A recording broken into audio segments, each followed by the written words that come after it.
Selamat pagi.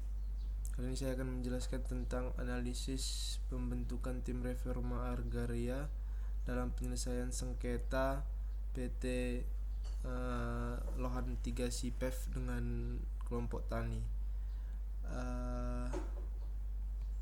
Mungkin saya mengawali dengan apa itu reforma agraria ya. Mungkin reforma agraria secara eksplisit diatur dalam Peraturan Presiden Nomor 18 Tahun 2020 tentang Rencana Pembangunan Jangka Menengah atau RPJMN tahun 2020 sampai 2024, mencakup ini penyediaan sumber tanah, objek reforma agraria atau yang kita sebut TORA, termasuk melalui pelepasan kawasan hutan. Kemudian ada pelaksanaan retribusi tanah, termasuk untuk pengembangan kawasan transmigrasi. Kemudian ada pemberian sertifikat tanah. Kemudian ada pemberdayaan masyarakat penerima TORA tadi, tanah objek reforma agraria. Nah, sebagai manifestasi dari kelembagaan reforma agraria yang diamanatkan dalam peraturan presiden tadi, Peraturan Presiden nomor 86 tahun 2018 tentang reforma agraria telah dibentuk kelembagaan GTRA atau kita sebut gugus tugas reforma agraria pada tingkat pusat, provinsi dan kabupaten kota, melibatkan berbagai kementerian atau lembaga di pusat, kemudian ada pemerintahan daerah dan masyarakat. Nah, di tingkat pusat ini dibentuk tim gugus tugas reforma agraria pusat yang beranggotakan kementerian atau lembaga yang berkaitan dengan reforma agraria. Beberapa di antaranya Kementerian Koordinator Bidang Perekonomian, Kementerian Lingkungan Hidup, Kehutanan, Kementerian Pertanian, Kelautan, Perikanan, dan kementerian dan lembaga lainnya. Nah, di tingkat provinsi ini GTRA ini diketuai oleh gubernur, kemudian Kepala Kantor Wilayah Badan Pertanahan atau kita sebut BPN sebagai ketua tim pelaksana harian, melakukan tugas-tugas harian bersama dinas-dinas terkait di tingkat provinsi. Nah, kemudian ada juga tingkat kabupaten, ini ketuanya pasti bupati ya, kemudian Kepala Kantor Pertanahan beserta organisasi perangkat daerah terkait melakukan tugas koordinasi melaksanakan reforma agraria. Nah, mungkin kita langsung masuk ke permasalahan. Itu ada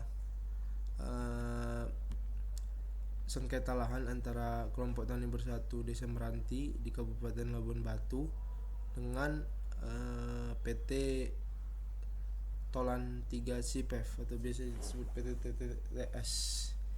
Nah, mungkin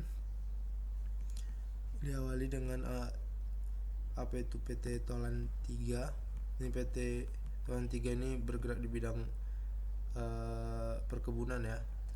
PT Tolan 3 ini didirikan dalam rangka peminjaman penanaman modal asing nomor 1 tahun 1967. Nah, PT ini juga punya akta notaris tahun 1961. Kemudian PT ini didirikan untuk menjadi perusahaan pengelola kegiatan kelompok Sipef, kelompok Jabal Moks, Agromuko, dan kelompok Musirawas di Indonesia, mengelola sekitar 98.000 hektar perkebunan kelapa sawit dan karet di Sumatera dan 2.000 hektar perkebunan teh di Cibuni. Nah, mungkin ada 4 provinsi yang dipegang PT Toba Sipef, Sumsel, ada Sumatera Utara, ada Jawa Barat. Kemudian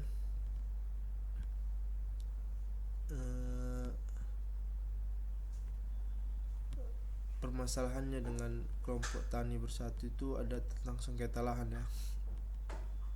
Jadi pengurus KTB ini membawa kuasa hukum ke Kepala Dinas Perkebunan Labuan Batu untuk menyampaikan tentang konflik.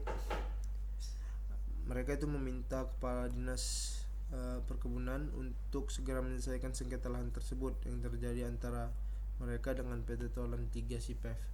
Nah,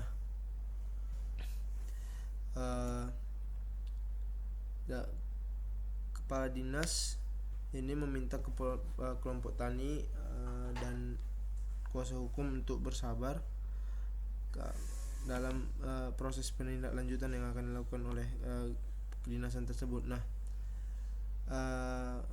mungkin ada analisis yang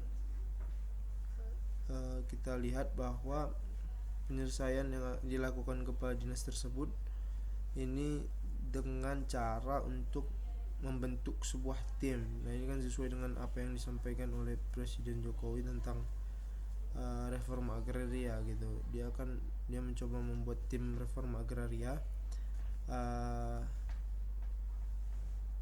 Dia juga akan mendesak pemerintah, dalam hal ini pemerintah kabupatennya, Bapak Bupati yang memiliki kuasa kapasitas pengusaha daerah untuk melaksanakan reforma agraria. Nah, sesuai Perpres nomor 86 tahun 2018 yang dikatakan, yang kita sebutkan di awal tadi, mungkin dalam peraturan Perpres ini dikatakan pemerintah masih perlu mewujudkan pemerataan struktur penguasaan, pemilikan dan penggunaan dan pemanfaatan tanah, perlu pengaturan reforma agraria dalam meningkatkan keadilan sosial dan kesejahteraan rakyat. Dari hal itu, selaku kuasa hukum meminta kepada pemerintah daerah untuk segera menyelesaikan konflik. Nah, di sini tadi kuasa hukum dengan KTB tadi meminta kepala dinas, dan kepala dinas memberikan sebuah solusi, yaitu akan membentuk tim reforma agraria dan akan memediasi kedua belah pihak sehingga permasalahan sengketa lahan yang terjadi bisa terselesaikan. Nah, ini merupakan juga suatu cara. Kalau kita lihat ada beberapa jenis atau beberapa cara dalam penyelesaian konflik agraria, dan ini termasuk mediasi, yaitu mediasi kedua belah pihak untuk menyelesaikan konflik tanah tersebut. Nah, mungkin